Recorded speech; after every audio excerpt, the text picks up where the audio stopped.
Hello and welcome to another edition of Video Games to the Max. I am your host, Sean and Marc. Here with me, as usual, Mark Morrison. Howdy. And well, we've got plenty to talk about today as Mark and I have been both playing some games here. So Mark's got Remnant 2, finished Marvel Spider-Man 2, and Final Fantasy 16. And I've been playing Thirsty Suitors, Jusant, Headbangers, Rhythm Royale. And we also got the big news with the unfortunate Bungie layoffs and Destiny 2's newest expansion getting delayed, and how that might even affect and might be the turning point of why PlayStation is now reconsidering their games of service direction, probably to the delight of a lot of people that are watching, listening, or just gamers in general. And of course, we got plenty of other stuff to talk about as well. So we're going to get to all that right after this.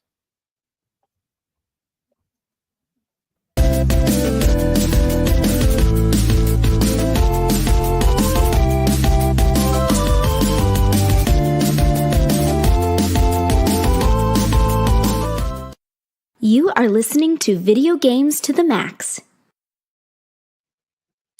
All right, well, let's go ahead and get the housekeeping stuff out of the way here. We always appreciate you for listening, whether it's your 100th time or it's your first time. If you do wind up liking what you watch, whether it's live, which you can do on either Thursdays or Fridays around the 12:30ish Eastern time, or you can, of course, watch on demand later on the same YouTube channel, W2 Network. And if you subscribe or follow or whatever, ring the bell, you can also not only get what we do here, Video Games to the Max, but you get what the rest of the network offers, which is some fantastic stuff, especially in the entertainment realm with movies and TV. The Radlers folks just did the Friday Nights at Freddy's movie review, which we'll talk about that here and how that's performing in the movies and on Peacock. And they also did the Winning Time Rise of the Lakers Dynasty Season 2, which I quite enjoyed as well. And they also did the Deuce Season 2 and a few other things as well this week. Todd the Keiki, of course, if you like your new anime, they keep up with a lot of the new anime. So I know the Attack on Titan, whatever ending this is, part 3 million is this weekend too. So I'm excited about that. But let's get into actual gaming stuff here first. Mark. Yep. Let's go ahead and start with this thing with the Destiny 2 and the Bungie layoffs, and how this probably might have been the thing that kind of tells PlayStation, like, yo, this company that we spent a bunch of money on is now not doing that well, and maybe we need to reconsider ourselves this whole game of service situation. Probably one of the reasons why Connie Youth was let go, also because her along with Jim Ryan were kind of the spearheaders of greenlighting this. Of course, Jim Ryan, quote unquote, retired, so he's going to be moving on pretty soon. So two of the big leaders in that are now gone. We talked about that last week, but I know we don't play Destiny 2. We're not like big members of the community or anything like that, but obviously this is a big deal. So Bungie's a big name in gaming, and obviously a big grab for PlayStation and have a lot of history with gaming. Like, what do you think about this? Does this kind of tell you that we're getting towards the end of the games of service thing, or is this just like another big blip? I think it's a big blip, kind of. Because, Call of Duty's still chugging along, and so is Fortnite. And, Right. I think Destiny 2 made a big splash, but you have to wonder, like, expansion by expansion, how many players did they lose? Or, were they ever, like, able to, like, get in new players after the game initially came out? Stuff like that. Yeah, I mean, if you're interested in this stuff at all, Paul Tassi's been doing a great job over at Forbes. Now, Jason Schreier's doing his normal thing, but Paul Tassi stuff's not paywalled, so that's another thing. OER Forms, he's doing a great job of kind of like digging deep into like why these layoffs are happening, and also like what's going on with Destiny 2 as well, of like, you know, stuff with the Final Shape, which is their latest expansion that got delayed as a result of this as well. And that this has nothing to do with Sony. In fact, the Sony buying them out is the reason why they were able to last so long without having to do layoffs before, and also be able to last as a company, because the company could even have been in jeopardy if they didn't do the buyout. But some pretty like just kind of gnarly things that when you talk about layoffs, you look at with a company, you know, the employees that were laid off, which is about 8% of Bungie's workforce, 100 people. And some of them are, you know, some of the longtime people that have been at Bungie as well, that were not like the top tier people. Even I think like, I mean,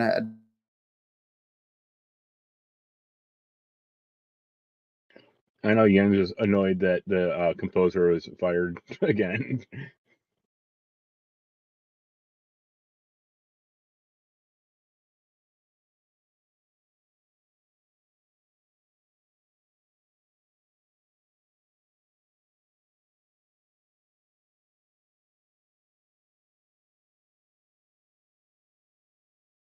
And I'm pretty sure Sean's camera or computer entirely froze. That's cool.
Oh wow, it knocked Marc out too.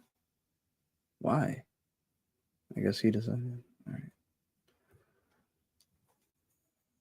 All right. Sorry about that, everyone. The stream froze, and I'm not sure if Marc got knocked out too, or if he just got out until I got him back in. But I'm trying to get him back in pretty quick so we can restart. Sorry about that.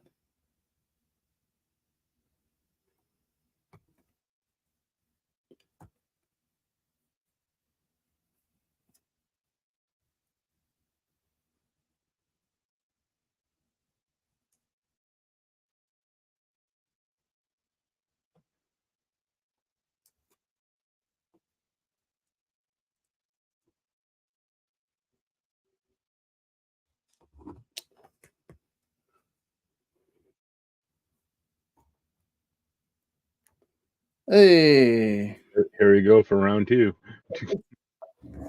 I don't know why that happened to do that, but okay. So yeah, I have no idea if you answered or whatever to anything I was saying. So No. It was more about just Destiny 2 and, okay. So anyway, I guess the point being that Oh, well, yeah, here's the thing about Bungie is, they kind of put all their eggs in one basket with Destiny, right. at least initially or 10 years ago. And now they're making Marathon, but that's, at least 1 or 2 years off, if not more. So, yeah, it's like if the product is failing or, faltering, what are you supposed to do? And the way they laid out some of these people is kind of scummy. Yeah. It was pretty scummy Like that them they're going like, "Oh, taking you go got 1 ahead. day of insurance left." It's like, cool, thanks. Yeah, I'm not like that's always so shitty. Like it's like you waited until basically you don't have to pay the insurance anymore. They get no bonuses. The stocks or whatever that they had in the company, if they weren't vested, go back to Bungie, and then some of them even go to Sony. Yeah. And it's like, yes, I know this is standard practice for a lot of companies, even my company that I work for. If you're not vested, those which you have to work for 3.5 years with the company to become vested, actually, to get those stocks or whatever. If you don't work that long, you don't get any of that. So that's not like totally whatever, but it sucks. They apparently missed like a 45% indicator that they needed to hit for Destiny, which wasn't the only reason that triggered the layoffs, but kind of one of the big reasons. They had a really damaging drop post Lightfall, which made it to where they had to kind of start looking at this. They supposedly looked at other things before doing layoffs, but we won't really know exactly what it is that they looked at. And they're also like, the final shape apparently has to be amazing. Apparently it has to like hit on all cylinders. It has to be even better than Forsaken or Taken King, which that's a lofty thing considering. I mean, it seems like they're putting a lot of pressure on themselves to like, this has got to make it. Yeah. Like, no way. And again, like I said, yeah. it's like, them putting all their eggs in like the one basket, and if that starts to slide, it's like, well, so does the company. So Yeah, and then like they're making Marathon now, right? Which that's going to help them, but it's going to be a while before you're going to have the extra revenue stream from Marathon. And how many people are going to play both? Like, how many people are just going to drop Destiny to start playing Marathon because that's the new one? You don't have to have all this other connection to Destiny. Also, how are you going to continually make the expansions more accessible for people because you're not doing? I think they are to a certain extent, but they're not doing the Final Fantasy 14 thing where they keep giving you a free pass to, a next section of Final Fantasy 14 every time they do a new expansion. They're not necessarily doing that with Destiny 2. So there's that cost prohibitive in there too. It seems to be a lot of issues, and it starts making you look at, man, PlayStation really is having to do a hard pivot now of taking the games of service direction and saying maybe we don't need to do 12 of these. Right. But like, do you worry because we've already seen, layoffs happen at some of the studios? Do you think that we're going to start seeing some of these other studios that they bought start having layoffs too? Or at least it's really hard to pivot. It's like, scrap the SOCOM MMO, or the games as a service SOCOM, and just make another one of those or whatever. Yeah, I wonder if that Horizon one is still going to happen or not. Yeah, or the fact that they, I think they canceled or delayed heavily that Last of Us multiplayer thing. Yeah, and it's like, who wanted that? Or like, it seems like these companies just make stuff, and it's like, but who, like, unless there's like some huge fan base out there that I don't know about, like, who's clamoring for this? Well, Jim Ryan kind of felt like, oh, we need to go hard on the games of service, and then decided to make everyone pivot to that pretty much, except for, like Insomniac and some of the other ones that are already, we're already had single player games development. But it's like, I'm glad to hear that a lot of these studios stood up for themselves and fought against it and said, yo, we're not doing this, or at least we're not going to just move and start doing something that we're not used to doing, because if this doesn't hit, that's it. Like, a lot of these people may be gone. So like, they got to think about their livelihoods and their jobs, and like, why can't we just keep doing the same thing? But then you look at it deeper, there's a lot of costs involved with these single player games as well, right? Like, and even though Spider-Man is selling crazy amounts, the fastest selling PlayStation 5 game or whatever of the generation so far now, like, that's a lot of money to do these big budget games, right? So, but, like, here's the thing: it doesn't need to be like, it has to have a big budget, but it doesn't have to be like the most expensive game ever. And I think that's like what they lose focus on. That's what it seems like, right? It's like, oh, we needed to have these prestige movie type games. Yeah. And we don't have anything in the middle, in between. So you're just spending.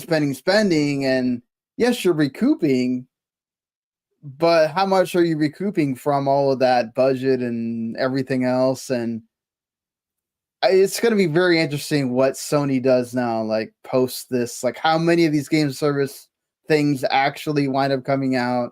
How many of them do they just stop doing, or they delay them until they figure out if they're going to do them more? And then what happens out of this is they did say they're going to try to do more stuff with third party, right? They're not necessarily looking to buy anyone, even though they did just buy some company for like some other media thing, the iSize, that's not really gaming related. Like, what do you see them starting to make, I guess, different types of games that they didn't make before now because of this, to kind of recoup that? Or no, they're going to keep doing the same? Keep doing what they do, or, for good or for bad.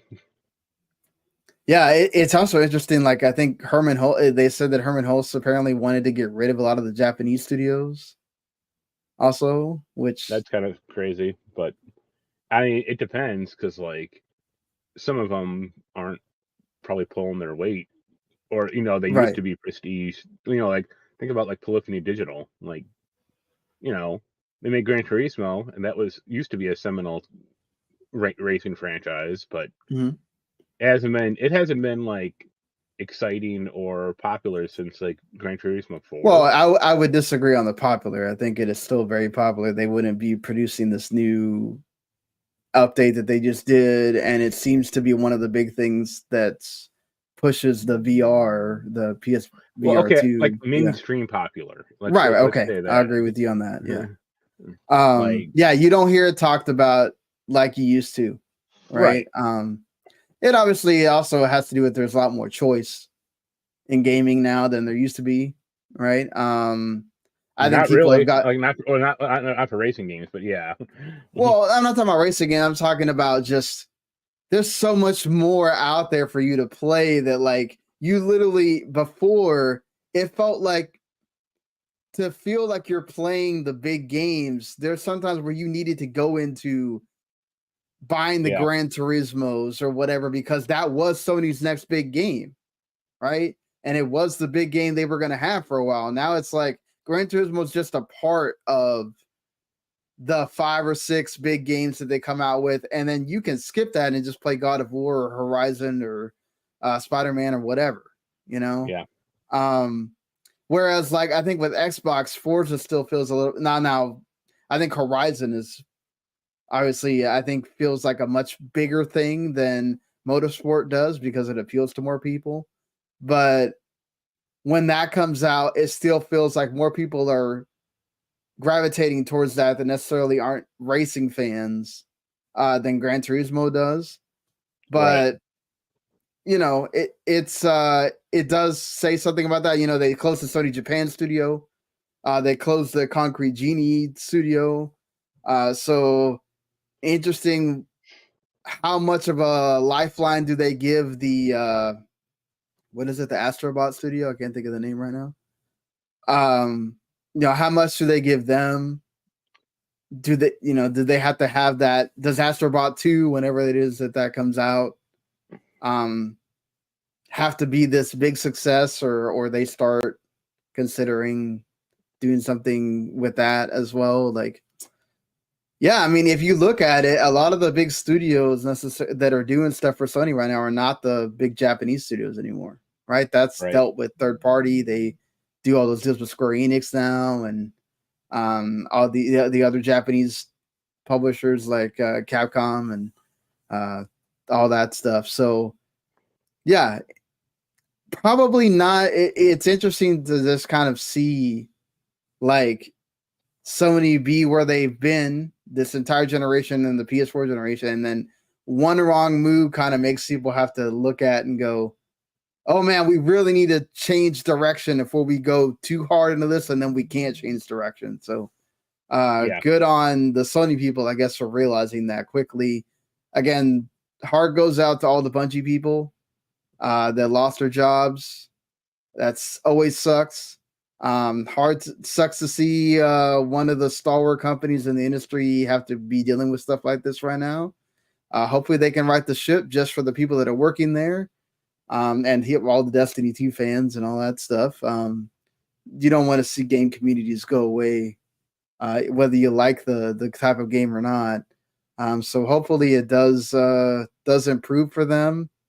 And it's just been a sucky year. It sucks. Like we have all these great games that have come out this year, and there's still some that are going to come out. I'm pretty sure Mario RPG is going to be awesome, and some that have come out this week that look like they're great as well. You know, I haven't played the Star Ocean remake yet, so it's crazy when you have such an amazing year for games that you also have like so many crazy announcements of layoffs. It just shows you how volatile this industry is, and it shows you like it really makes people. I wonder about the generation that's coming. You know, my daughter's generation and all that. Like, how many people are looking at that and going, maybe I don't want to go into gaming. You know, outside of maybe like gaming content creation, like, and even that is super saturated as well. But like, as far as gaming websites, gaming journalism, gaming development, that's over. all that stuff. It's like, what a terrible year this has been for all of that, you know? So, yeah, it's just, it sucks. But let's actually talk about the video games that have been out recently. You played a lot of Remnant too with Jens. It's funny. He hated Remnant 1, but like Remnant 2 is like one of his favorite games. Is there really much different from the two that's made it like that much better for him? It does play a little better, but the big thing is they basically did add like a melee class, which is what he prefers. Oh, okay. I mean, there are still bosses and stuff where you have to shoot or stuff like that, but yeah, he swings a big sword around that looks like it's from Warhammer, so he's happy. It's good. You know, I did have a funny experience with it. I bought my copy from GameFly, and I learned my lesson Interesting. from doing that now. Why? Because for like 2 weeks it played fine. And then I think a few days ago I went to play it, and it was like, please insert the game disc. And I was like, the game disc is in there, you know? Like, Right. and then I restarted. I thought it like somehow like either the disk drive messed up or something like that. So I just restarted my PS5, and it played fine. And then he wanted to play like later on that night, and the same thing happened. Only this time the restart didn't work, and I kept trying it for like 5 minutes. And I took the disc out, and I put another game in, and that loaded up fine. So I looked at the Remnant 2 disc. There's a hairline crack in it. Oh, wow. Yeah, like right where the spindle is. And it's growing, you know, because every time I put the game disc in, it starts spinning up. So that's cool. And that makes it unusable. Oh, no. That's... Yeah. I mean, so did you... Well, it's from GameFly, right? You can't refund it or... I mean, I might be able to send it back, but that's a hassle. I also bought another copy of Remnant 2 off Amazon. They sent me the European copy. Wow. There is like no North American copy for sale. And and the save isn't compatible. You know, I loaded it up and I was like, well, you know, if this works, I don't mind. I don't care. You know, it's whatever. Right, but no, don't you have to be in the region or whatever, change your position to that region for it to work? No, the game booted up fine. But the save is incompatible because it's a different, version of the save of the game. Yeah. So a quick refund to Amazon later. Wow. What But yeah, we're progressing nicely through Remnant 2. We played till like 4 a.m. last night. He's like obsessed with it, which is funny. Yeah. He's also obsessed with clearing out the map, 100%ing it, and it's like, I mean, I guess to some extent, but like all this is randomized, and you're never gonna see everything in one go. Like I think he's like, oh, I want to see all the content. It's like, well, you can't, because the whole point of this game is re-rolling the campaign, or it's randomized, so can't do that. But yeah, it's a solid game. The bosses are way better also. That's another helpful thing for him. Because the old bosses in the game, the last game, bosses pretty much just had like endlessly spawning enemies, and that doesn't exist in this one. One or two bosses might spawn a few, and like spawn a few grunts here and there, but it's fine. Yeah. And the environment's a lot better. You know, classes are more varied. You know, it's a good game. That's good. That's you like. I know Keith really loved it. He was talking about it a lot when it first came out. So the other thing is, it's like full of fucking secrets. Like you need like a guide to like understand like 3/4 of this game, because it's like, holy Christ, you know. If I wasn't looking up a guide, we'd already be stuck like 6 to 12 times already, because they're also like puzzles, and okay. they're all or the one thing he doesn't like is there are some bosses or some boss encounters that aren't normal, or that are like more varied. It's not just, here's a big enemy, shoot it in its glowy spot. Like one boss encounter involved, I want to say like 6 or 7 rotating cubes on the ground and in the air, and we had to shoot like these little white cubes off of it, off the rotating ones. but the rotating ones would like stomp you or smush you into the ground. And you have to like avoid the cubes and shoot at the little cubes. And he hated that one. And there's another one where it was a big vertical like silo type of room, or big, and you had to stay between these two. There was like electricity on the top and electricity on the bottom, and it was moving down like an elevator kind of. So you had to like Oh, run. okay. So you've been like stuck in a certain spot where you can't go up or down.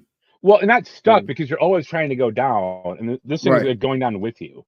So you have to stay in the Okay. safe spot, and not get electrified. And he really didn't like that one. And it's like I prefer this type of boss, actually. I prefer this type Yeah. of encounter because it's not just some dumb thing or just Well, the it's most good. odd. Like it makes you have to think about something while you're fighting the boss, not Right. And just it wasn't even shooting it. Yeah. this wasn't even like a boss thing. I mean, it was a boss encounter, but there's no like big boss. It's like, no, the goal is to survive or to shoot these little things in the environment as you go down. But that's it. It's all about it's about puzzle solving and more about than just roll out of the way, and when a big boss swipes a claw, you get out of the dodge it and keep shooting it. So Hey, it's Remnant 2 gets my thumb of approval, and it gets his because I'm sure he may be arguing for it for Game of the Year. well, I'm glad that he wound up liking it, especially after he didn't necessarily like the first one that much. So that's positive. You play Final Fantasy 16 now? Yeah, So, I'm still pretty early into it. I just beat the first Garuda fight. Oh, okay, you're really early, yeah. Yeah, like, well, I beat the chick, and then I beat the big Garuda. Right, the that icon, yeah. Yeah, that. How many of those do you have to do? Well, after her, that's when they start getting crazy. There's like I thought that 4 of them.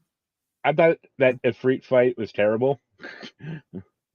The one where you like fight yourself, you mean? No, I meant the one where you play as Ifrit facing Garuda. So that one, it sucks. Like when you start getting to the other ones, which are way grander and not necessarily harder, but grander. Yeah, more epic Yeah, it won't feel as bad. I don't know why that fight itself feels like it was. Yeah, Ifrit feels like he's like slow and plotting. Yeah, he doesn't feel like that in the other fights. And I don't know why in that one. I guess because it's so close together. Like that was the other thing. Yeah, it is like incredible. Like it was like really off-putting because it's like, okay, you're sneaking through this enemy base to find the fire guy or whatever, and then you have like 4 boss fights in quick succession, and it's like, holy Christ! Like you could throw in a break here somewhere. Like, yeah, I mean, but that makes it a little bit exciting because a lot of the main enemies you fight are just fodder, so like that doesn't necessarily bother me that much. Yeah. As Scott mentions, yeah, they do get a lot bigger in scope, and thanks Scott for watching along as well. Just So here's a dumb question also. I mean, you beat the game, right? Right, yeah.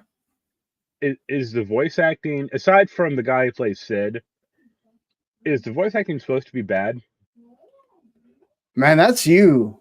That's you because Ben Starr as Clive is freaking awesome. Okay, he said there was one line very early on where I think he said like, "I'll fucking kill you" or something like that, and I just broke out into laughter. And there's another line where what's her name, Benedicta?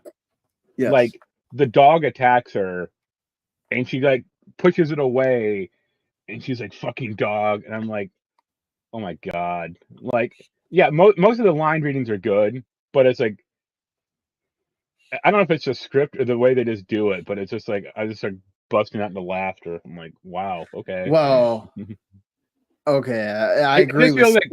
It feels tonally out of place. Let's just say that. Okay, well, for one, they do Benedicta really bad in this game. I don't think that she's for the as good as the voice actress actually is. She's Yeah. not the one of the best characters in this game, unfortunately. Um, but Clive gets is fantastic. The voice actor for Clive, he's making a name for himself just off that voice by itself, doing everything with it. I love obviously Sid and Clive, the two voice actors for them carry this game. But there's other voice actors like when you get to meeting the uncle that I think they might have mentioned at some point there. He has a really good voice actor. Another the guy I think you've probably met Gav. Yeah. At this point, he's really good. Is he like a main character, or is he important? Yes, he will eventually become more important. Yes. He seemed like a glorified red shirt initially, or it's like yes, and initially it feels like he's just a lackey, but then he will become important. So you'll get used to hearing him. And game seems fine. I actually do like the combat quite a bit. I'm using one of the cheater rings that lets you like puts up a big prompt when you're supposed to like dodge. So I mean, you really don't need that, but if you want to do it to make you get through the game faster, okay, I get it. And I'm also using like the cheater sword, the onion sword they give me. That's like way better than the crap that I had. The only one I used was for Torgal the dog because I didn't want to be managing him. Yeah, the dog commands. Yeah, that seems bad.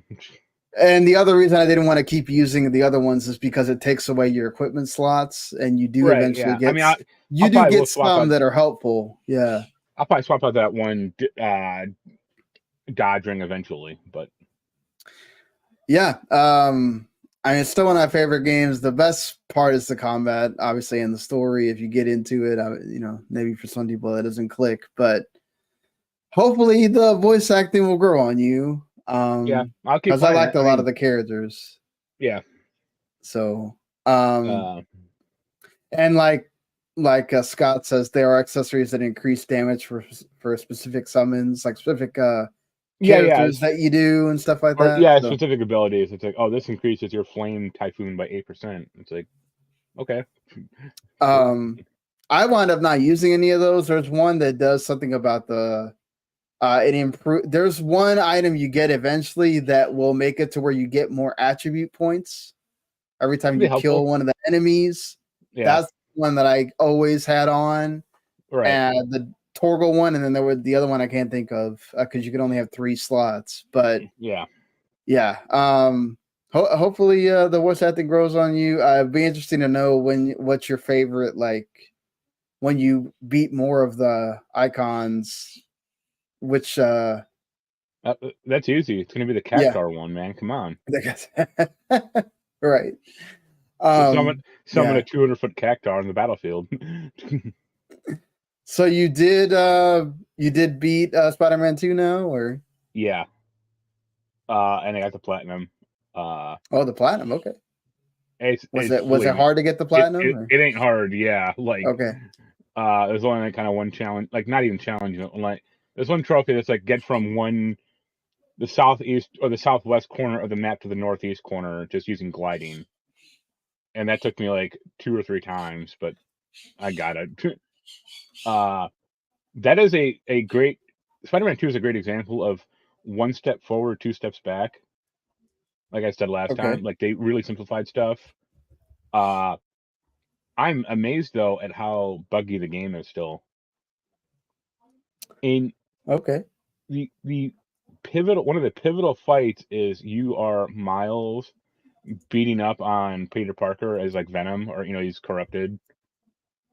The second I won the fight, it black screened, and stuff was still going on. Like I could still have dialogue, but I just had a black screen. Oh no! And I'm like, what the fuck, And I restarted the game, and then it just loaded up correctly. But it's like way to kill the emotional moment, Yeah, it sucks that you're seeming to be having more bugs than I guess a lot of people. Yeah, and I've taken video files too, because I always find that helpful. Yeah. It's fine. I think it does play a little too safely. Or I think the first game was a lot more, I wouldn't say broad, but a lot more expansive. Did you wind up still not liking the Venom powers or whatever once you got them, or they wind up being better? No, Or? well, there's some in the grand scheme they're pretty minor, or like I said, it's just kind of like small changes over the regular stuff. It's not like, oh, now I can really tear ass through a bunch of enemies. Like you can once in a while when you like your ultimate meter's filled up, but it's pretty rare. Did you wind up enjoying the story at least? Or It's fine. The funny thing is, I mean, I remember when they announced them that Tony Todd is Venom, the voice actor. And I love Tony Todd, don't get me wrong. He could have knocked that up in like a day. Like Venom speaks so little in this game. He has like 80 lines total. And it's like, okay. For as big a deal as you made this out to seem, it's pretty underwhelming. yeah. But yeah, the story's good. MJ is like her parts don't suck anymore, or they still kind of do, but she has more agency in the story at least, or she can like stun guys. Yeah, the last part, is goofy, but okay. Yeah. So I liked it, but I'll probably write the review and give it like an 8 out of 10. Yeah, that's that. People are going there. This is not this compared to some other games. It's not been getting this. It is a little bit all over the place because there, like you said, there is a lot of familiarity there, and some of the things seemed a bit more hyped than they are. Scott brought up a point about the bugs, saying that it kind of seems to be based on the like location with the SSD and if you put in the 120 hertz modes or not. Also, I haven't. That yeah. But yeah, it seems to be like some people are obviously there's the idiots, the Xbox console warriors that were just finding bugs just to find them. But there are people that were saying that seems to be a lot more bugs than the first game, and folks that had no problems at all. So bugs are always weird like that. Every game has, people always can have an issue happen. Like I just saw a guy on Twitter, one of the guys from Penny Arcade, talk about finding a bug in Alan Wake 2. Like, yeah, I mean, Alan Wake 2 had a pretty big one, which happened to me.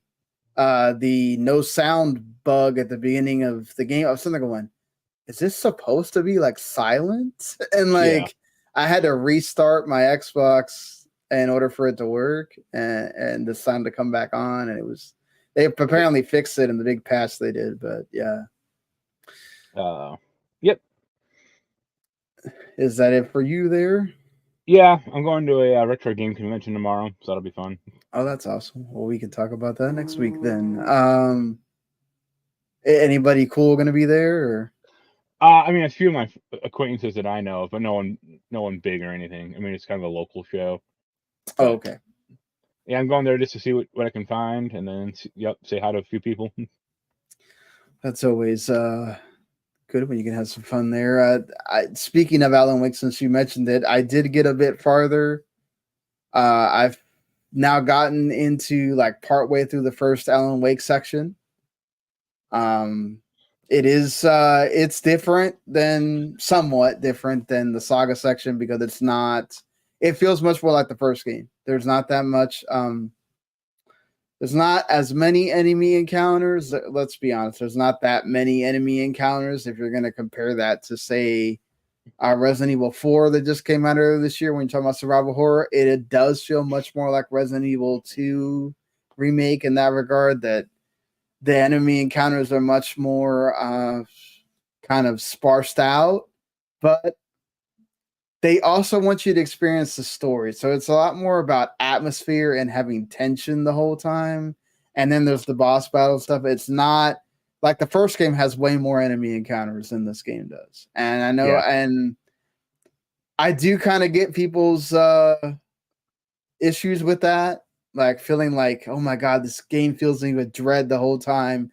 And then there's no payoff to that for a large part of it because you're just walking to find the next thing you need to find or the next thing that you want to find, because you can explore or not explore, up to you.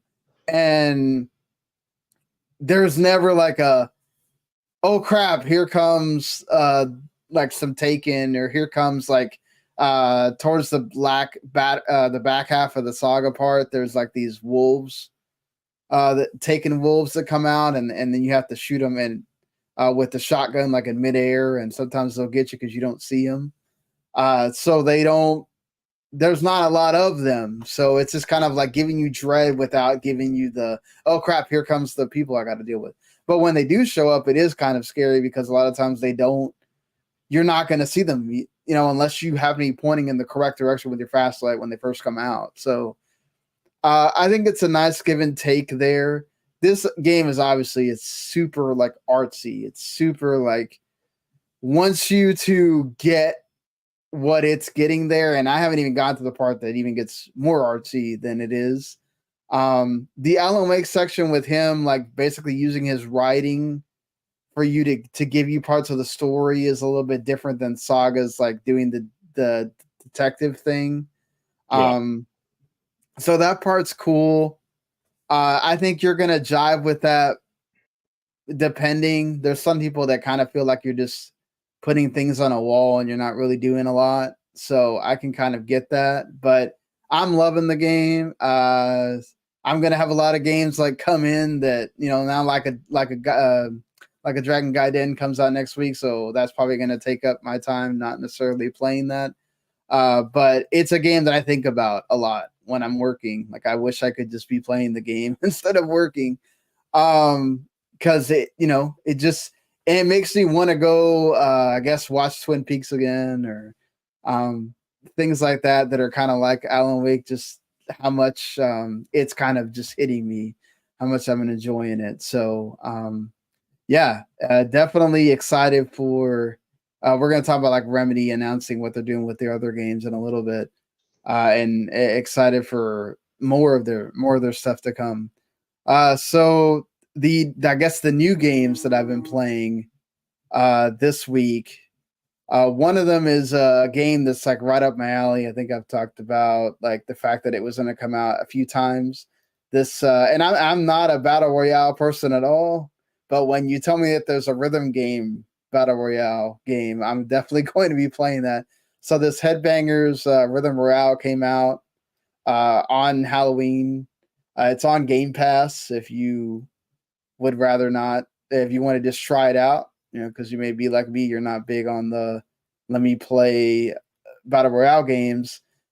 It's pretty fun if you like rhythm games. They have different little games that you do, and obviously you start out with 30 pigeons. You're basically taking the control of a pigeon, and you get to customize it and whatever, and you get points, and but you're basically going from 30 to 20 to 10, and then you're trying to be the ultimate person left standing.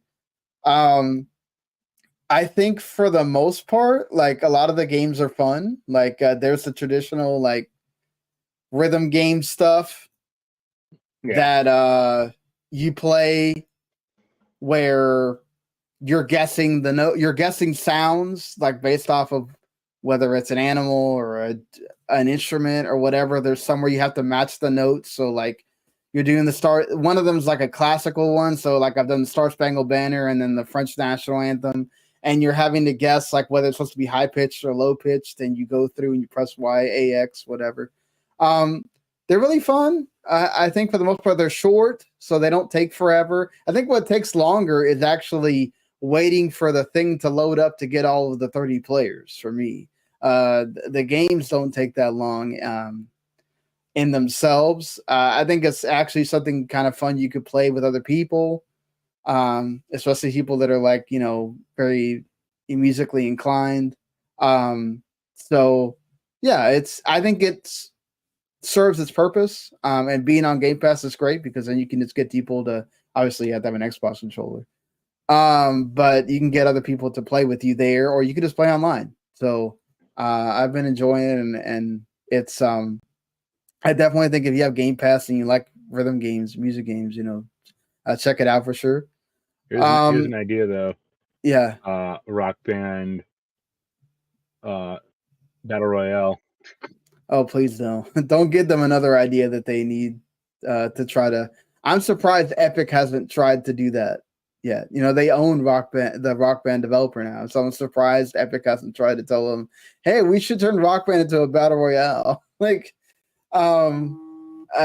maybe if they get desperate enough, we'll do it, or they'll do it with the Rock Band Blitz, the one where you don't need the instruments. I guess perhaps they could do that if they want to, but they'd have to redo it for PS5 and Series X. So the next game is Jusant, which also came from that same day. It's from Don't Nod, of course, the people that make Life is Strange, and then Tell Me Why, some other story games. So this is like a climbing game. Essentially, you are climbing a mountain. You have this. It has this kind of neat art style, and you're basically you have a little pet character that helps you if you get stuck, and you also have this rope that you would do if you're rock climbing or climbing a mountain or whatever, that kind of holds you back and lets you kind of steer yourself when you're trying to do the handhold parts where there are handholds, and you do the left and right trigger to go up and down. And then you can kind of mess with it to where you can go faster or slower.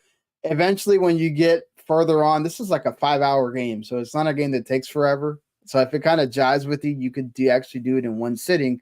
But like the further you go in the chapters, it actually has different like clouds get in the way, or like rocks start coming down, things like that, to kind of make your travel further. And it is telling a story sort of as well as you're going through. And I think probably like halfway through, and I have been enjoying it. So if you kind of like Don't Nod's other games, I would check this out.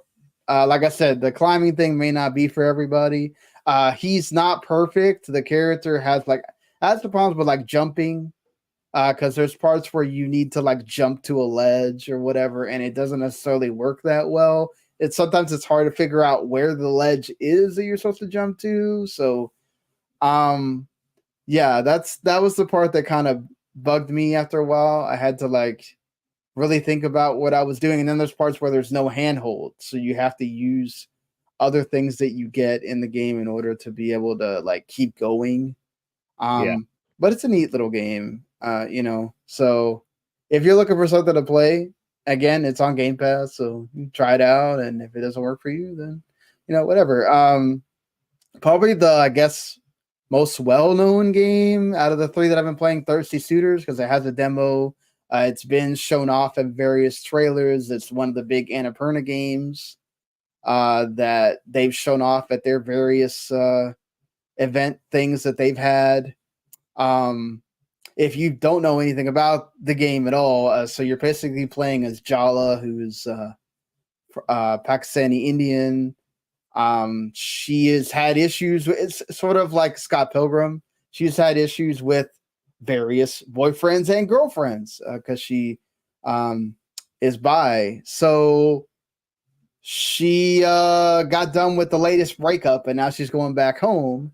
And so in the way of that, all her boyfriends and girlfriends also live in the same town where she is.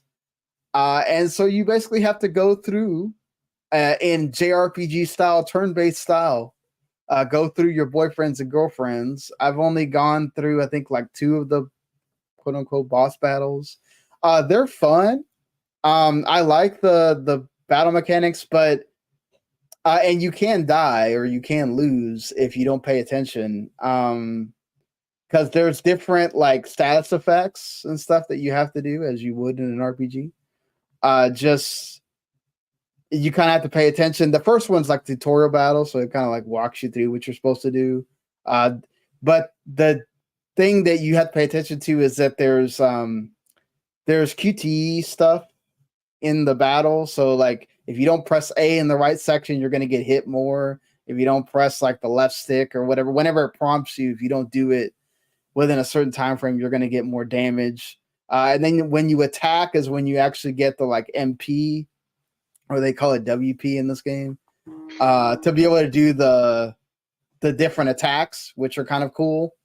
And then you can do like funny summons, like the first guy that you fight is like your third grade boyfriend, and he's like a mama's boy or whatever. So you go get your mom to attack him and do do a big attack on him or whatever.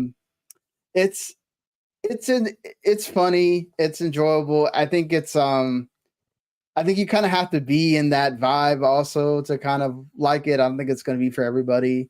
But if you like visual novels or kind of like narrative games, I think it's worth checking out. She also skateboards. So there are like skateboard mechanics and tricks you can do and things like that to kind of progress through as well. So I've found it entertaining and I've liked it so far. I like the characters. They're all kind of different. Like pop off the screen kind of thing. The battles like pop off the screen too. So yeah, definitely worth checking out if you like that. Like I said, I don't think it's going to be for everybody. Obviously, the content in there is not for everybody. I don't think you need to go attack the devs because they made this game either, which I've seen some people do, which is ridiculous to me. But hey, if you like Annapurna's games, this is another one of their I think really good ones. Definitely go check it out. And I think if anything, it makes you think about your relationships and like what you've been through at all. What I think the whole point of this is what I'm getting from the first two levels is sort of because at the beginning of the game, you do kind of like a profile test. I guess that if you do it based off of things you've experienced, it's going to give you sort of like what kind of person you are based off these 3 different rankings. And then once you win battles and things like that, you can give yourself points for those. And essentially what it's trying to do is make you, she makes it about them, like it's their fault, but it's actually trying to kind of tell her like, oh, maybe it was actually you, So I think it was like a sort of interesting look in like how we think of relationships and things like that. So I think it was last week, but did you see that? I mean, because you care about the company a lot more than I do. That Annapurna collection. Yes, that looks. I take it you didn't buy it. I did not. I've looked at it. The thing is, I own a lot of their games already, so right. I don't need to buy the collection. But for people that haven't and really want to look at their games, I think you definitely should. I mean, they have some really good games on there for sure. I think people should give them a shout. Yep. So I think that's it for playing games here on this one. We already talked about the Destiny and PlayStation thing, but there are some other things to get to. One that was sort of interesting for this week that I kind of saw because there's been a lot of talk about Modern Warfare 3's campaign is very small. It's very short. And it's only like 3 or 4 hours. And so people were like, it was supposed to be DLC for Modern Warfare 2. Right. And they actually they were talking to some folks from RGG for Like a Dragon Gaiden, and they actually talked about how Like a Dragon Gaiden was supposed to be DLC for Infinite Wealth, right? That they could have done the game in a 30-minute interlude in Like a Dragon Infinite Wealth, but they decided to kind of, hey, we don't have to like redo this from scratch. We have a lot of the assets. Let's do this. Let's make it a whole game for Kiryu. Especially since he's going to be in Infinite Wealth and all that. So like when you're comparing and contrasting, we haven't played like a Dragon Gaiden yet to be able to make the comparison ourselves. But do you have like recollections of when they've said something about, oh, this game was going to be DLC, but it's actually a full game, and it was actually good? To maybe Modern Warfare 3 should have stuck as being DLC from Modern Warfare 2 and left it at that. I mean, Mirage is kind of a good example. Yeah, another one. That's the inverse, because that was ultimately not like the greatest game ever. Or, sometimes like Saints Row 4, I think that was supposed to be like, just an expansion to Saints Row 3, and they were like, we need money, we need more money, so right. let's just put this out as a separate product. Like, what do you think about that in general? I mean, it's fine. I don't mind like reusing assets to an extent, or to me, I care about like writing and characters in a game. If it's the same map, I mean, at least you know where shit is. But sometimes you can go overboard. Like I think one of the Far Cries, like really did reuse the same map as like one of the previous ones, and it's like, yeesh. Wasn't Blood Dragon also supposed to be like DLC for something, and then No, they just made it into its own? I think it was DLC. For Far Cry 3, I think, or maybe 4. I mean, yeah, it happens. I guess that's kind of the way it goes now. I mean, I look at it. I guess I'd say it's more of an expansion pack. Yeah. But I think the important thing is they need to price it accordingly. Like. Yeah, that's my thing too. Right? Is like a Dragon Gaiden is $50. Yeah. You could probably maybe argue that it maybe 40 would have been the sweet spot or whatever, but it's also on Game Pass, so it's not like you have to buy it, which might have been the reason why it's on Game Pass, because they knew that it being a smaller title, it may not do the big numbers that they needed to do. But I do wonder if, for one, this is Activision, this is what they do. I think nobody should be surprised that they did something like this, charge, I don't know, full price for a 3 to 4 hour campaign, when most people, 99% of people that buy the Call of Duty, they're buying multiplayer anyway. Here's the thing. Black Ops 4 didn't even have yeah, because it was supposed to be so bad, right, that it didn't have it. But there was apparently a backlash also against why doesn't this have a campaign? Why are you charging me $60 for what is essentially just the multiplayer? So it kind of made them have to go back and be like, okay, yeah, the next one's gonna have a campaign. Don't worry about that. But I also kind of get the people that say, well, like the other ones at least have 8 hours, or they're at least 6 or 7 hours. Like this one's really short. Why didn't you just leave it as DLC, right? Instead of making it a full game. Because they know people will pay for it, and it'll still be, if not the top selling game of the year, at least top 5. Right, exactly. Yeah, I do wonder if this makes people have to like reconsider that, or maybe the advent of having PS Plus, Game Pass makes it to where, oh well, we can just make a deal with one of those, and that'll lessen the blow of the whole having to pay the money for that. I think we'll have to see how the Like a Dragon Gaiden turns out to kind of add to that here. But at least you still get the multiplayer suite that you mostly enjoy in these games. And they're adding, I think, all the maps from the previous game, and then adding some other. Yeah, at least the stuff from the previous game is carrying over. Like right. That didn't even happen. Most of these games are so separated that right. It's like, okay, I bought some cool skin, I can use it for this one game, and that's it. Or I bought the Snoop Dogg voice pack, and it's like, well, this game has it, but not none of the other ones.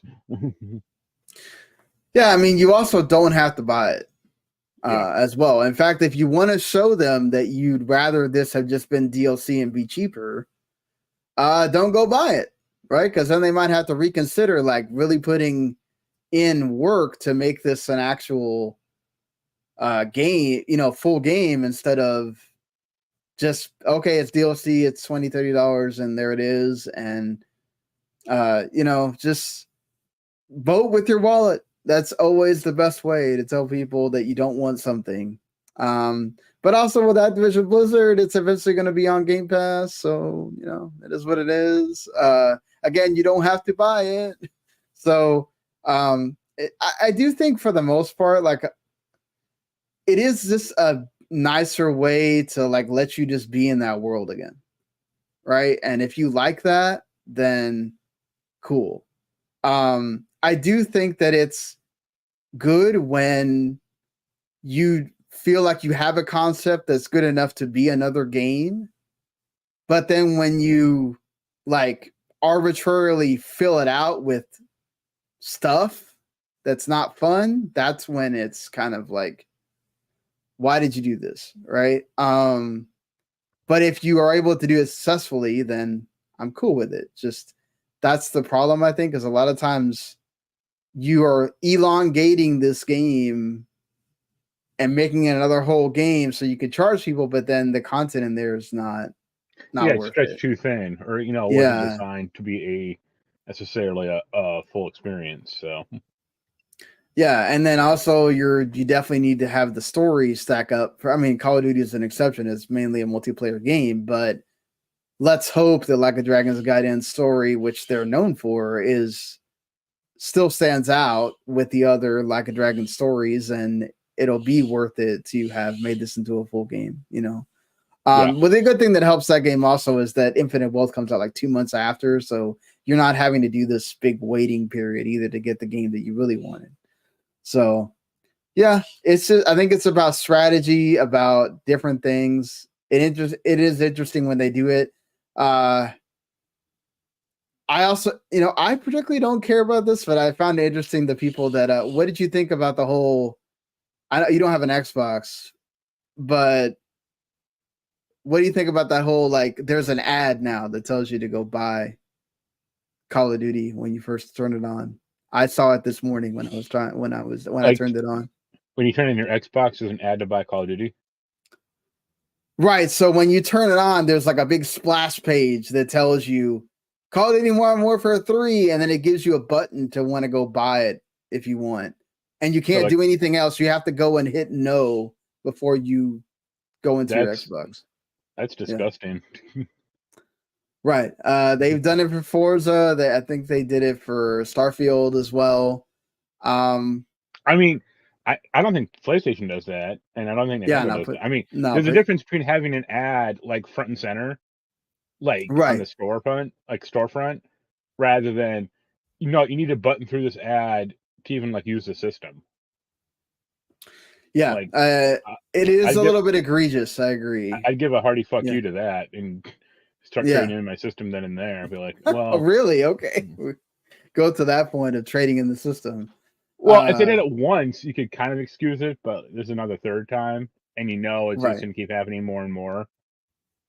And it's like, I know you have these big games. I get it. I understand, but you don't need to, like, display it the first that, I'm trying to watch a movie or, play something else. And also, they shouldn't be doing that for Game Pass. I'm surprised they don't, like, know if you're subscribed to Game Pass already or not. Because, like, if you are, why are you showing me this bullshit anyway? I mean, there are people that have an Xbox that are not subscribed, and I know.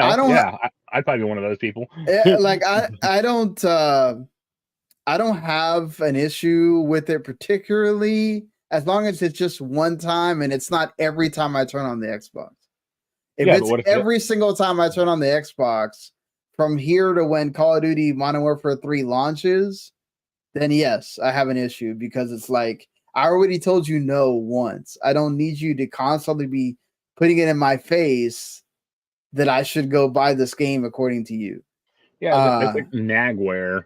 Yeah, exactly. It's, if you're doing it the one time when you wanted to send this ad out, Now, if they do this multiple times, I'm also going to have a problem. Like, oh, we made a different ad.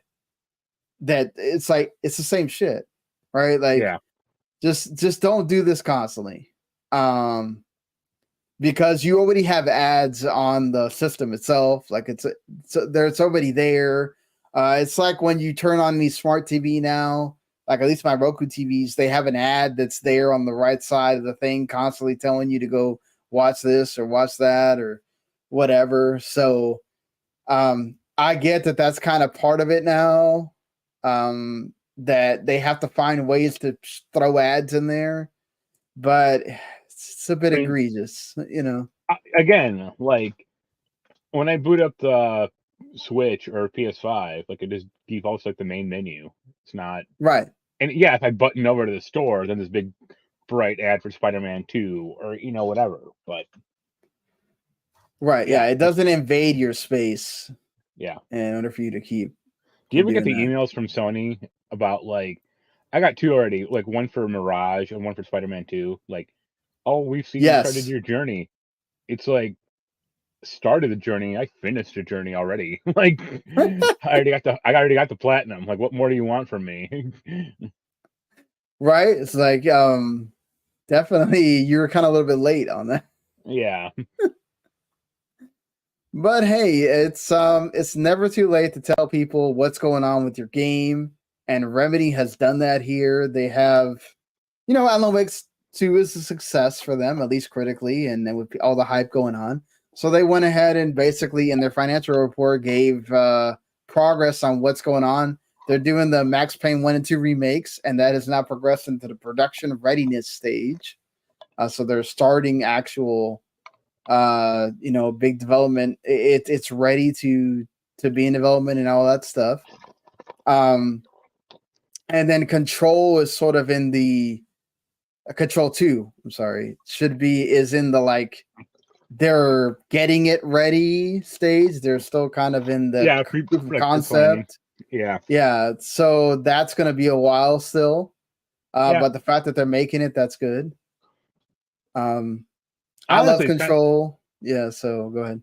I was gonna say, honestly, it's kind of nice that they're at least publicly saying this, because most companies are so tight-lipped about stuff. Right. I kind of get it from that perspective of just like, oh, we don't want to announce something too early, and then, I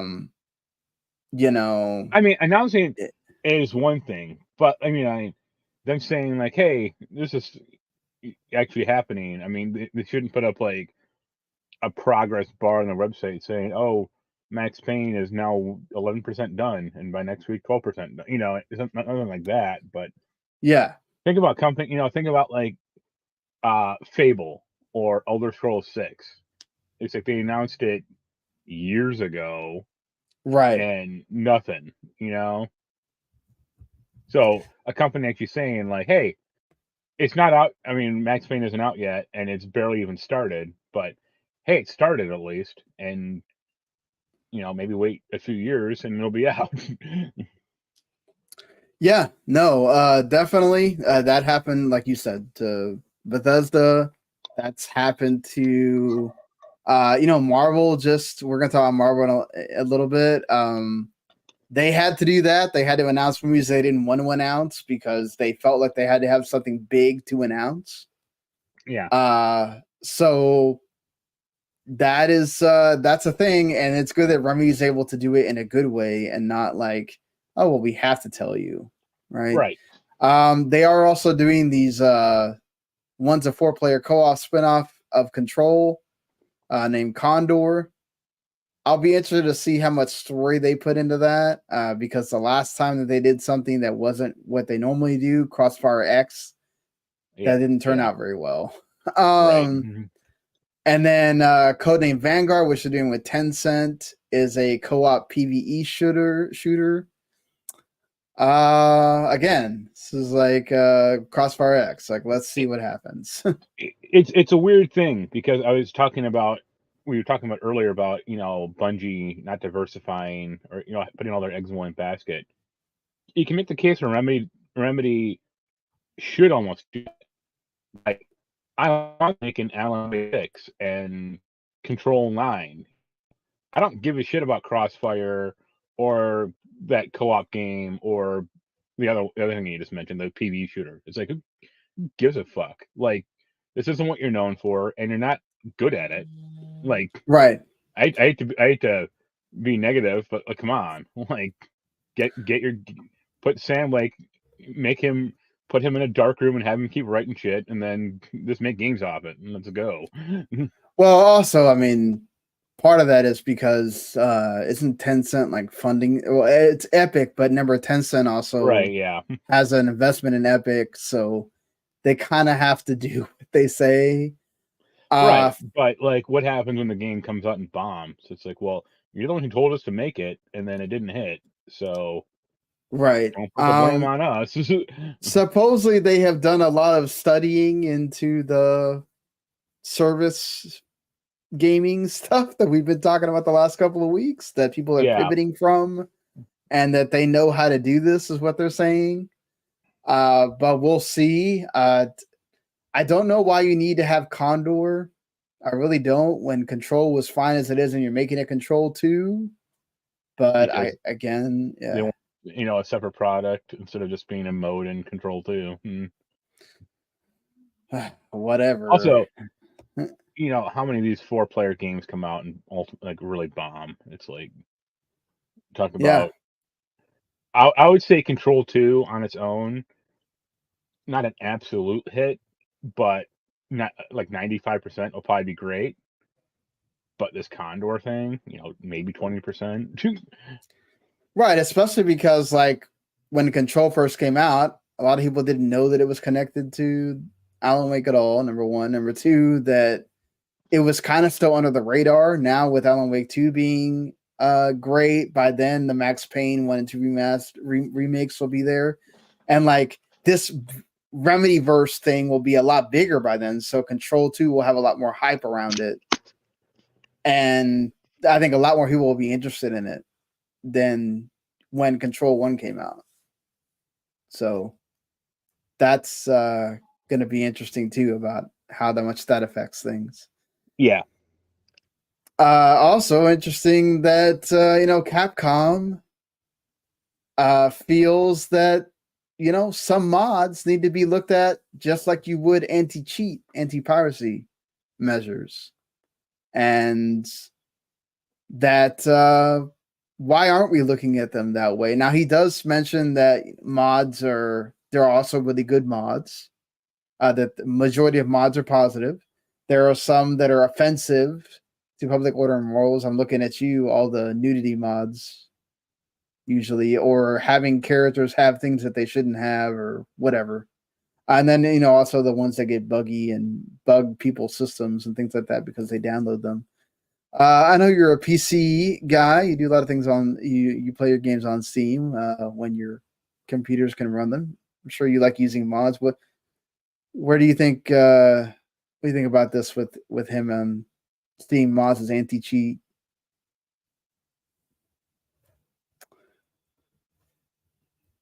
Hello? Uh-oh.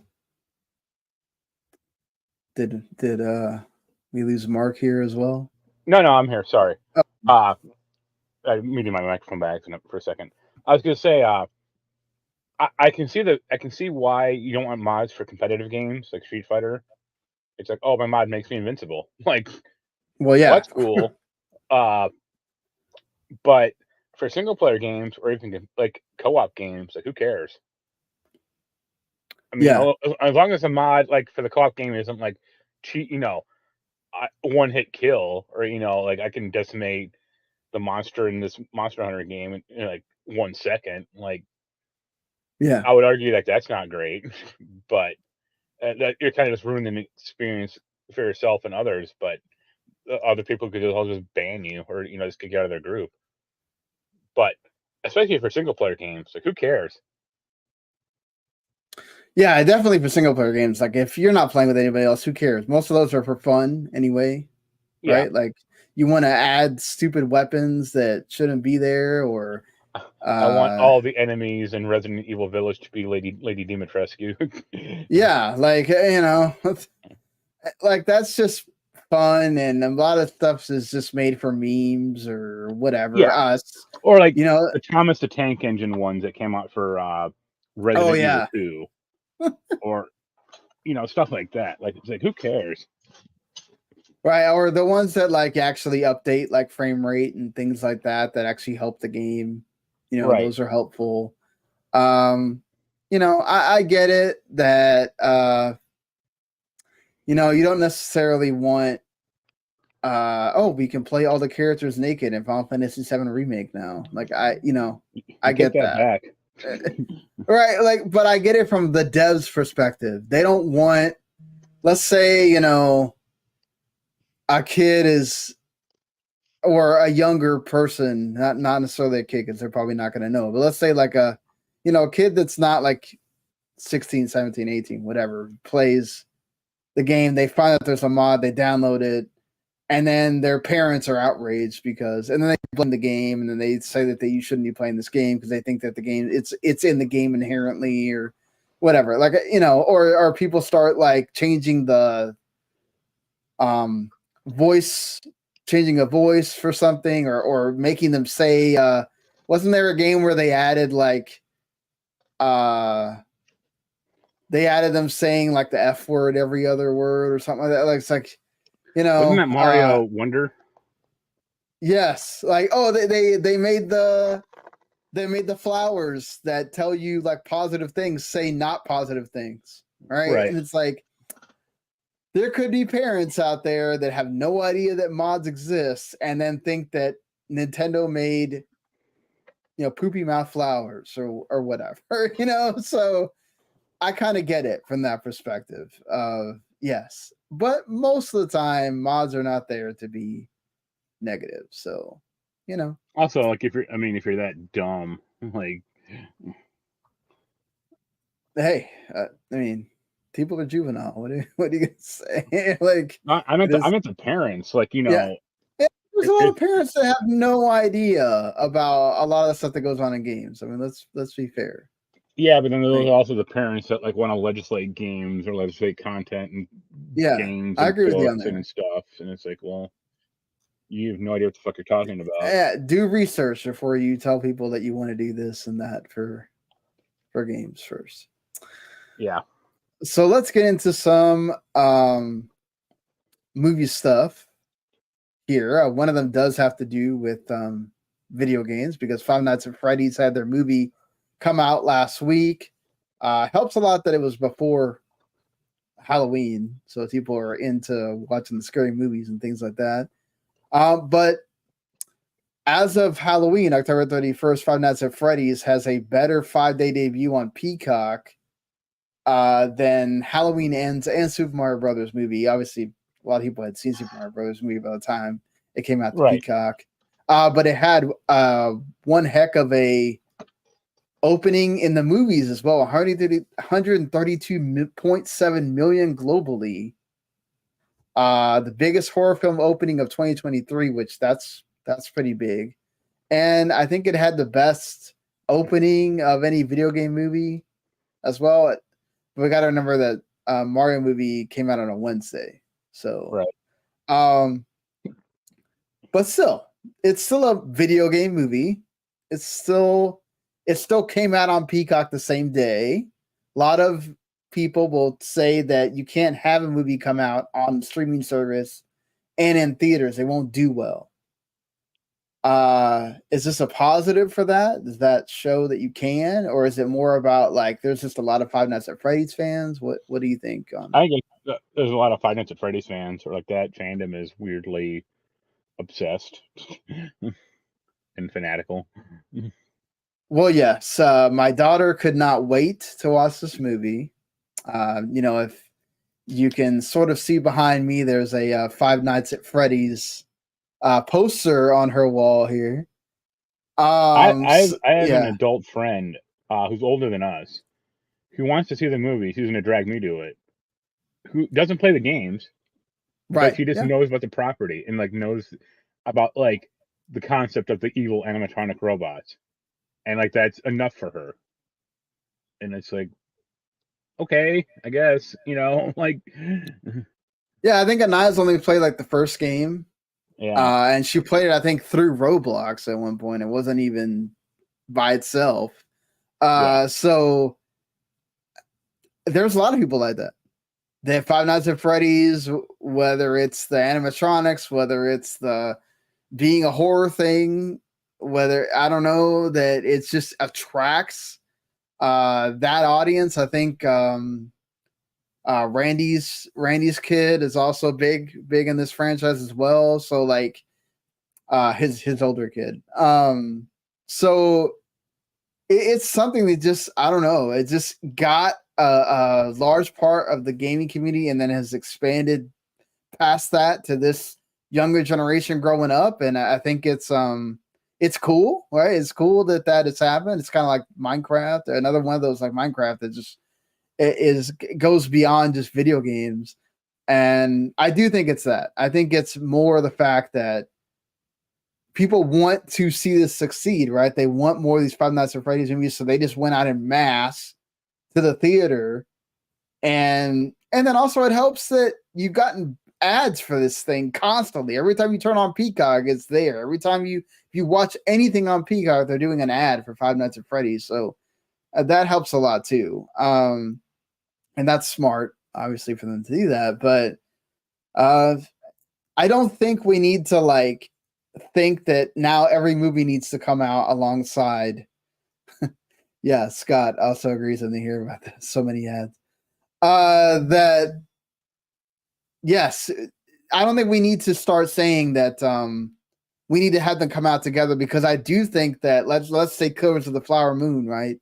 Had it come out on Apple the same day, I think you would have had a lot of people sit there at their house and not have to go and watch a movie for 3.5, almost 4 hours at the theater. So yeah, but that's not the way PlayStation intended. Goddamn it! So right, they even went and there were certain theaters that were doing intermissions for the movie, and they're not supposed to. And they said that they violated the contract because, God forbid, they gave people a reason to walk around. Well, it's either have an intermission or start handing out urinals for people to pee in. Exactly. So it also is because the movie gets to make more money, because this gives them an opportunity to go and go get a snack again or whatever, which they don't get a cut of. So right. I get that, I guess, whatever. But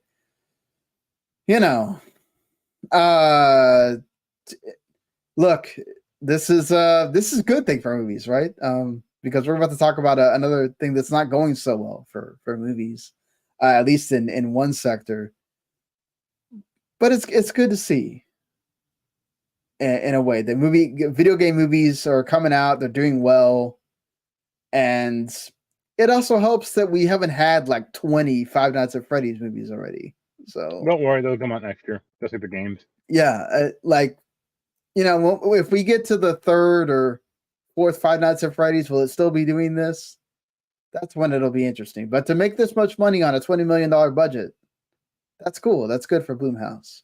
Good for the Scott Cawthorn, who said he went to like 3 or 4 showings that same day and ran into some weird people at various times. So yeah. So yeah, but on the other side of things aren't going that well for a certain Marvel Cinematic Universe right now. I should mention that also that Disney finally bought Hulu. So I don't know if that means that Hulu's going to be even more expensive than it already is. They just went up again $2. Netflix just went up again $2. It's starting to really get to the point where I'm almost about to cancel one of these, because it's getting ridiculous how much they just keep going up in price. And we haven't even gotten to the actor strike ending. So who knows if they go up again after they figure out how much they're going to pay the actors. Because this is just after they decided what they're going to pay the writers. Can you imagine?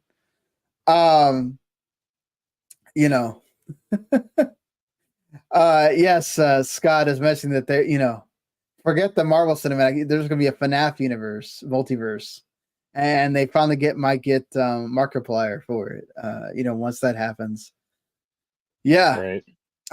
But that's the problem, is that the whole point of the the services was supposed to be so that you have an option compared to cable, and now it's getting to the point where like maybe we just need to go back to cable. Yeah, cable's so shitty nowadays. I mean, yeah. I'm glad that we have all these options, but it's just like, God, this is getting ridiculous. This that's actually, why, like, yeah, I actually firmly subscribe to the idea, pardon the pun, where let's say a show comes out like The Mandalorian, wait till the show's right. done, subscribe to Disney Plus for a month, watch it all, and then cancel. Yeah, yes, I'm starting to get to that point too. Of, if it wasn't because I have family that watch Netflix for other things, I would definitely just do that. Wait till Stranger Things comes out or some other thing that I watch on Netflix comes out, and then I'll subscribe. If you want to keep like one service around, I mean Netflix or like Amazon Prime, those would probably be the two I would theoretically keep around, like kind of all year, or just as like a catch-all for if I want to watch a random movie or something. But like, if I want to watch Severance on Apple Plus or Apple TV, where the fuck it's called, or Star Trek, Strange New Worlds, it's like I'd rather just wait till it's done, subscribe for the month, because they're always banking on, oh, if you subscribe, you'll forget about it, or you'll exactly 6 months later. It's like, no, I'm not like that. I'm cognizant of what I want to spend money on, and it's not Star Trek Discovery. Right, or you'll find something else to watch on that service and then go, oh, but I'm still watching this, I might as well. Right. That happens with Netflix a lot. Like they release so much stuff that eventually you're going to find something that you actually like, and then it's like, well, okay, I guess I gotta stay subscribed for that, and then there goes your subscription again.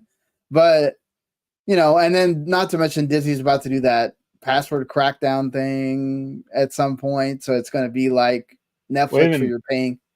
I mean, let's look at YouTube, like the way they're blocking ad blockers. It's like that's not.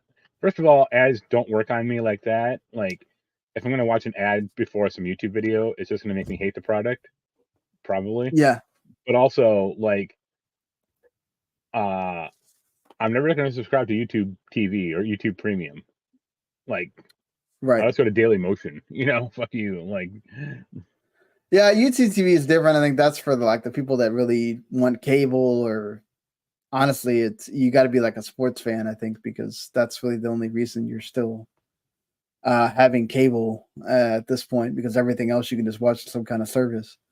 Yeah. So, YouTube TV I kind of understand, but yeah, the YouTube Premium thing, especially when like every other music service has the same songs. Like YouTube Premium doesn't have anything special anymore.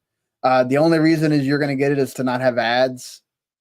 Like that seems kind of arbitrary at that point. Like I have the ad tier of everything except Netflix, because Netflix lessens the amount that you can watch if you have the ad tier. But everything else, I have the ad tier because I really don't care. Like I'll just go do something else, and then I'll come back 5 minutes later or however many ads there are, and it's not a big deal to me. I get it. For some people, they like my daughter complains about the ads all the time, and I'm just like, I don't know. Just go read something. Go just look at something else for 2 minutes, and then the ads are gone. Like but they do work on people, because maybe not you, but they do work on people, because she's told me like, oh, now I want that. I'm just like, see, that's why they have ads, because people like you. So, but speaking of being an ad, Marvel and Sony at one time actually worked on a Daredevil game prior to there being the Daredevil movie. And then, there was the Daredevil movie, and that kind of changed things, but it never came out because Marvel did not approve of the changes that Sony wanted to make to the game, to make it more like a beat 'em up and have something similar to like the Grinding and Tony Hawk games and stuff like that. They did have one come out on the Game Boy Advance eventually, but I mean, bad. Yeah, I'm not the biggest Daredevil fan, so I don't know how I would have if I would have ever played this, but I don't know. Do you think this would have? I remember hearing. Is this like the PS2 Daredevil game? Yes. Yeah. Yes. Those games, like most of those Marvel games back then, were crap. So they probably outside of the Spider-Man ones, right, and like the X-Men Legends was good, but like think about like the Ghost Rider game. It's like, oh my god. Well, that the Hulk Ultimate Destruction also in that. That was a good one, but they made a later one. Yeah. That was a bad one. Yeah. Yeah. I mean, it's also hard to do a Daredevil game, like, because he's blind. Like, I mean, right. He has like the radar sense stuff, but it's like you don't want to have a game entirely in detective vision, Right. So. Yeah, I mean, it would have been a cool concept for the time to have a Daredevil game. Yeah. It'd be interesting to like had it come out and what people would have thought about it and everything, considering how much Daredevil is hyped up now with the Netflix show, and then obviously the other show that's not anymore in development hell or whatever that is right now. Yeah. But yeah, it's kind of the early days of that. I'm sure there are other stories of other Marvel games that maybe didn't make it. I know the Iron Man game for the 360. Yeah, it's well, then that Captain America game, right? No, they made Captain America that came out, right? And they made a few Iron Man movie-based games, but there was supposed to be an Iron Man game, kind of just an Iron Man game, and it was made with the Just Cause team. And, that would have been interesting. Yeah, like an open world Just Cause. You're flying around in an Iron Man suit like Just Cause. But it like didn't get approval or whatever, so they canned it. That sucks. Yeah, that actually probably would have been cool. Yep. But Marvel's not doing great when it comes to the MCU. The Marvels is about to come out in a week. I'm gonna go see it in the theater, but I think there's probably a lot of people that are not going to go see it in the theater. And that kind of leads to the kind of thinking that what's going on right now, where there's a lot of blah, blah, blah about the director decided to leave in post-production to go work on another movie. That happens a lot, but they're trying to like make it a big deal when it shouldn't be. At one point, a big deal because she's a woman and she's black. It's like, well, you don't give a shit when Spielberg does this, huh? James Gunn did this. He was doing was it a Suicide Squad 2 or whatever during Guardians 3? I mean, like, come on. Well, that was when he was fired. I mean, yeah, I know, but I mean, he would do that. He's like, right. Yeah, every like a lot of, because it's like it's kind of out of your hands at that point. Like you have some say, but there are directors that shoot multiple movies at a time. Yeah. It's like you got to get over this. I looked at some of the Marvel stuff, and it is kind of like a slow moving disaster. But the funniest one is the Blade stuff. Oh yeah, that one is. He's going to be like the fourth lead in the Blade movie, and it's supposed to be like a woman focused movie about issues, and it's like, what the fuck are you guys smoking over there? Like what? Blade is something about Blade. Like what are Panderverse thing is actually kind of true. Like I don't. It's just that makes no sense to me. Like the whole point of getting a great actor like Mahershala Ali is to freaking focus on Blade, for God's sakes. Like, what are you doing? Also, what are you doing? They were trying to get all of the original Marvel Avengers cast back to do another movie because they were freaking out about how well the movies have not been doing ever since Endgame. That's not entirely. I mean, I know you don't like it. Considering that this new crop of Marvel heroes isn't up to snuff, like, pay Robert Downey Jr. his $50 million and get him back in that suit. But okay, aren't you basically damning all of those characters? Then, if you mean the new characters? Yeah, I'm just saying, like, you're damning all those characters. Like, no one will ever give two craps about them if you bring all of the OG ones back. Okay, I have news for you. No one cares about them now. Okay, but there are some from the OG cast that are still there, like Doctor Strange and Yeah, but okay, Wanda, and think about like She-Hulk or not Miss Marvel. No, it is Miss Marvel. Like they're trying to like bank off, like make the TV show to introduce the character to be in right. the movies. But it's like, well, A, you have to assume that the TV show is going to be good and that people are going to care, and that's been declining. I think it's a slope of everyone cared about a WandaVision. A lot of people cared about Loki. Some people cared about Captain Falcon or Winter Soldier and Falcon and the Winter Yeah. Soldier, Hmm. and no one cared about Moon Knight. Some people cared about Miss Marvel. I mean, it's just a declining viewership and quality. Let's be No one honest. cared about the latest one with Samuel Jackson. Yeah, and Secret Invasion. Yeah. Like, So, yeah. and then you go into the movies, right? Ant-Man did bad. Well, it was a bad movie. So like Guardians didn't even get to $1 billion. Guardians right, 3, but that's still like which, their highest movie of the year, I think. right. I mean, I think that's something. Like, we're talking about the third movie. It's supposed to be the final one that ends a lot of these characters, and you're supposed to be hyped about it, and they've made it to where people are just, they don't even want to see an MCU movie right now. Yeah.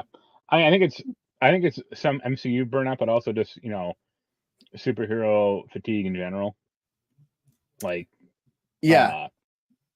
And also, I hate to say it, I think it's a lot of like, they're casting people who might be good actors, but they don't seem like they're stars. Right, they're not. Yeah. Because Like, they want to save money on. Like, okay, the chick in Doctor Strange 2, America, I don't know the actress's name. The America Chavez, right? Yeah. It's like she's like Dancing with the Stars now. It's like, what? I mean, the guy that played Moon Knight kind of makes sense because they've had him in Star Wars, and I would say he's a star, kind of, but he's not like hugely bankable. Not as an insult to him, but just in general. But like the other guy I'm thinking of is what's his name? I'm gonna pronounce this badly. Zolo Maraduni. right. Okay. Duena. The guy who played Blue Beetle, okay? Yeah. That dude is gonna be at my local comic convention next week selling autographs for $50. Yeah, Can you imagine Chris Evans showing up in fucking Livonia, Michigan, shelling out pictures for $50? I think that's a little bit different because they made that more about this is his origin story, and they had other bigger Latino actors around him for that entire movie to kind of prop him up. So it's not, yeah. But that movie also bombed, didn't it? So right. But I mean, that was also going to be kind of a niche movie. Regardless, I've actually heard. I mean, I know you like the movie, but I've heard it's like, kind of pat, but fine. But right. It's the whole thing of like them. I mean, that's a DC thing, but then we're starting this new universe with like a C-list hero at best. It's like, okay, I guess. I mean, they couldn't really do much about it. It was already in production. I mean, right. But he wants to include him in his DCU, so I'm fine with that. Like, he's not going to be the biggest star of it. We know that. I mean, John Cena's Peacemaker is bigger than him. So. Yeah. I mean, Marvel has a problem, but I think overall Disney, they're the bigger problem. Like the Snow White thing is a disaster. Did you watch? I don't think we talked about it. Did you watch Ahsoka?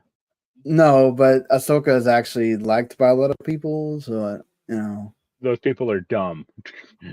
Well, but this is the same thing. Like there was a lot of people that liked Andor as well. You know, Well, like I mean, I haven't seen it, but like Andor is by most accounts a good show. Ahsoka was not.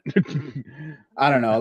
There was a lot of people that liked Ahsoka. Like I agree with you on the Obi-Wan. I didn't think that was okay at best, but I haven't really seen a lot of hate for Ahsoka, honestly. I mean, it's the thing about, we were talking about games developing, you know, they're trying to make full price games out of expansions or smaller content. It's like that's what Disney's trying to do, but they're trying to like stretch out content that shouldn't be.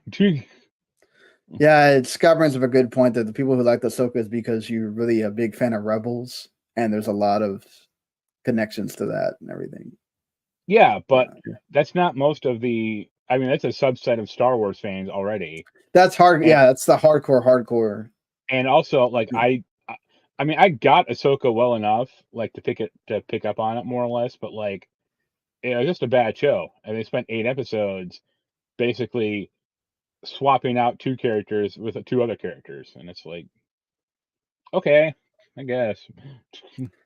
Just really quick, just to talk about this too, because forgot what time it was. Jonathan Majors as Kang, like obviously his legal issues have not gotten any better. Yeah. They're deciding to just, it looks like, pivot to Doctor Doom instead of just recasting him. Yeah. Do you have an issue with that? Like, well, should they just recast Kang, or is Doctor Doom better as a villain? Or they would first have to introduce Doctor Doom. That might be an issue. Well, I mean, they have the Fantastic Four movie to do that. Also, yeah, it's gonna happen. Same thing with X-Men. You know, they've been saying that for. But honestly, I think X-Men is really the only thing that can get them back to where they used to be. Like X-Men is really like the only thing left, because that is a huge like cultural. Everybody loves the X-Men. What are you talking about, man? There's Alpha Flight, man. Come on. But yeah, like outside of bringing back the OG Avengers, which I really don't want them to do, because you're basically saying that we shouldn't give a 2 shits about anything else you've done past Endgame. That's a valid way, or that's a valid point, I might say. But like X-Men is like the next big thing. Like they need to build up to X-Men and do it right. But that's the thing, is would they do it right? And you know, I wanted to X-Men. That worries me. I mean, look at like the original X-Men film. Like, you know, there were kind of big stars in it, like Patrick Stewart and Magneto. I forget the guy's name. Ian McKellen. Yeah, thanks. Yeah. But most of the actual X-Men, I mean, Halle Berry is kind of a big star, but like Wolverine, no one knew him. And well, at the point later when you were getting the later X-Men movies, you did. No, but I meant like that was his breakout role. Right. Yeah. And like Famke Jensen, you know, Jean Grey, she was kind of well known, but she wasn't like a big star. And it was a launching pad for a lot of people's careers, but I think those people had charisma and acting ability, and I'm not sure about how they're currently casting movies. Like, oh, is this guy actually going to be a big star, or is he going to show up on you know, The Bachelor next year or something like that? Yeah. Like I think that's, I mean, obviously that's a subjective thing, whether you like those actors or not, and actresses. Right. It helps when you were able to get big names for the most part, or people that had a name, and then obviously the MCU magnified them, like Chris Evans, Chris Hemsworth, you know, etc. That they became household names by themselves afterwards. They're obviously trying to bank on that again, but then also it's like the material that you're giving them to act on, and there's more things than just the actors, right? It's like a lot of these shows weren't good from that the actors need to have inherent charisma or acting ability, and a lot of them do. But yeah, the show has to have a good quality or has to highlight that. I just think you're gonna have to go pivot back to the whole we don't have this many MCU movies. We're gonna have to make it more of a special event. You have way too many. I would say, aside from the cartoons, which I don't count, I would say at most 2 to 3 MCU shows a year, and 2 to 3 movies a year, and that'd be it. Yeah. And the shows, I think they are going in the right direction of the shows need to be built with a showrunner, like they're going to go multiple seasons and not, there are these like limited series things that are going to like go for 6 episodes and then hopefully you watch the movie. Like, right. Yeah, I've been keeping up on Loki, the new season, and it's okay, I guess, but it doesn't seem to really have a point, and no one talks about it. Yeah, I do think that there are people talking about it more than way more than the Secret Invasion thing. Yeah, but I mean, Loki's actually of a good quality, but I just meant like the cultural zeitgeist. Think about Loki, the last season, or like WandaVision. Like I think that was a little bit different, though. We're talking about during the pandemic when people had nothing to do. Like, I think TV shows in general are like, unless you just absolutely bang it out of the park, like even Fall of the House of Usher, which I saw a lot of people talking about, didn't get this like, oh my God, you need to go watch this show. Like, we're not getting that much anymore. But people were some people were at least talking about it. Right. Like when Moon Knight came out, no one gave 2 shits, and that was during the pandemic. Yeah, and it's like that came and went. But he is such a niche character. Like, you're talking about deep down the well of Marvel. Yeah, like why make it? Why give 6 episodes? I mean, hey, Oscar Isaac's a great actor. No one will take that away from him, obviously. But why make a show about a D-list character that no one cares about, or very few people care about? Not to mention the also like VFX stuff that like Marvel made people have to like redo constantly, and but a lot of the She-Hulk VFX stuff was terrible because of that, because they gave them like a short time frame to change everything. But then look, we could go on and on about like the problems of Marvel. They have a lot of time to fix that, and they have to start fixing it soon, because that's one of the big problems that Bob Iger has, where they have all this stuff going on and none of it's hitting, and it's like now they're like banking on Wish to hopefully set things right, and who knows if that's going to do anything either. So let's see. But quickly, because I had to go pick up my kid from school. Games that are coming out in this next week. There are big games that came out in the last couple of days. The Star Ocean Second Story R remake is out there. The RoboCop game, which is actually pretty good. A lot of good reviews for that game. Yeah, I'd like to play that. Jens doesn't like it though.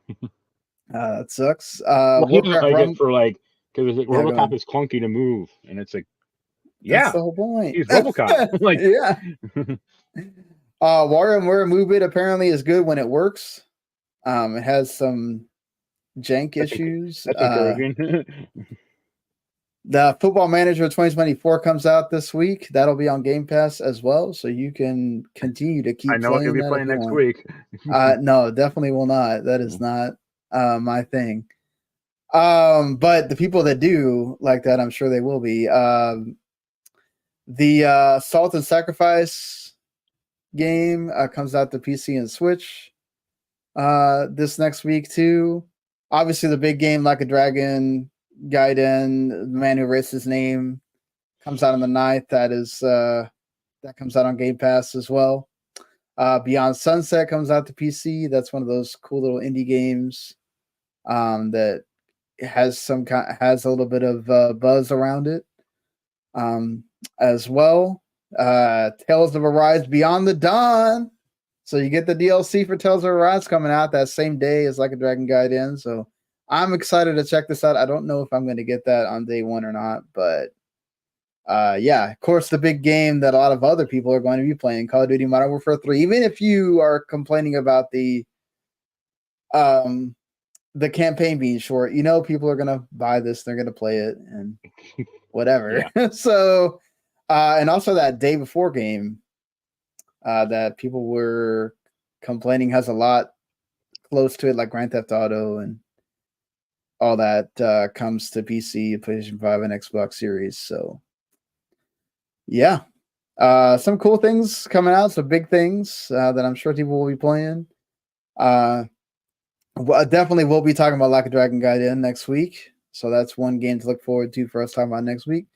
But until then, we'll see you later, everybody. Later. Have a good weekend. Enjoy. Later. Bye.